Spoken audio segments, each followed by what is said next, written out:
Alors, si je reviens dans ma classification simplifiée, vous voyez que vous avez une séparation ici, et cette séparation, elle vient du fait que après le calcium, vous avez un autre élément chimique, et ensuite des intermédiaires. Regardez, si je prends une vraie classification, là, vous allez avoir le calcium, et puis ensuite, vous avez ce qu'on appelle les métaux de transition, jusqu'ici, et puis on va retrouver en fait le bore, l'aluminium, et vous voyez ils sont séparés. C'est pour ça que la séparation je l'ai faite, mais si on voulait aller plus loin, et en regardant les numéros atomiques, je vous rappelle qu'ils augmentent de 1, 2, 3, 4, 5, 6, alors c'est les nombres de charges.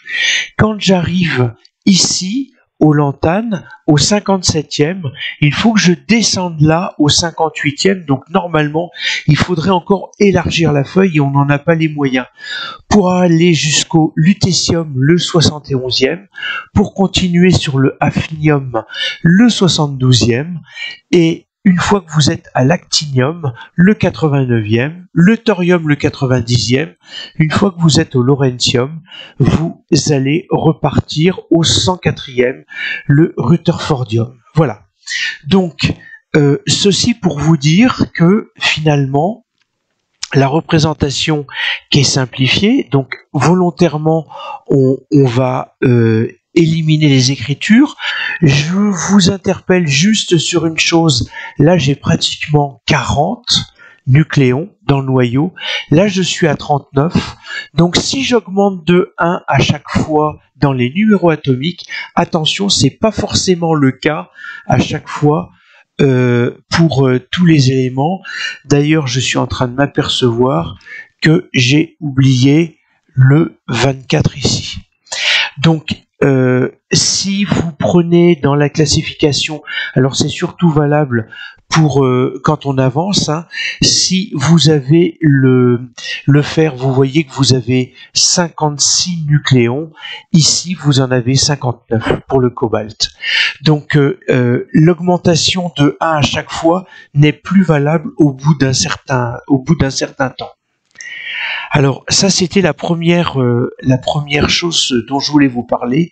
Et puis d'autre part, dans la classification ici, désolé, je reviens. Vous voyez que vous avez 1, 2, 3, 4, 5, 6, 7, 8, 7. Ce sont les périodes. Pourquoi y a-t-il des périodes? Eh bien, en fait, on s'est aperçu que la représentation telle que je vous l'avais mise dans une vidéo antérieure, je vous la recherche. Alors voici, ici vous avez le lithium, la représentation d'un atome de lithium avec les électrons qui tournent autour du noyau. Mais si on regarde bien, à partir du moment où je vais arriver dans des atomes comme l'argon, le potassium ou le calcium, quand je vais devoir représenter 40 nucléons, vous comprenez bien qu'en perspective cavalière, je ne vais pas pouvoir tout représenter.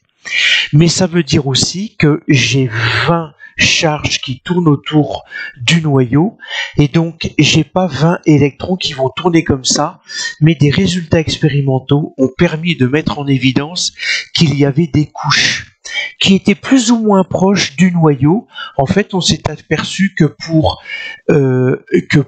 séparer les deux premiers électrons, donc celui qui a sur l'hydrogène et celui qui a sur l'hélium, eh bien en fait il fallait beaucoup d'énergie, et donc comme on a besoin de beaucoup d'énergie pour s'éloigner de la Terre, par analogie on s'est dit eh bien il y a de fortes chances que la première couche soit la plus proche du noyau. Et puis quand il y a 3 charges, en fait il y a une première couche et puis un troisième électron qui se trouve sur une seconde couche. C'est pour ça qu'on a descendu d'un étage et puis que on va jusqu'ici, et puis ensuite il va y avoir des étages inférieurs, et c'est pour ça, ou extérieur, et c'est pour ça que ici vous pouvez trouver en fait la période 1, la période 2, la période 3, la période 4. Comme les électrons sont plus de plus en plus éloignés du noyau, en fait, pour faire un tour autour du noyau, ils vont mettre plus de temps. Donc une période qui est d'autant plus allongée, d'où ces différences de temps et ces mises en place de périodes.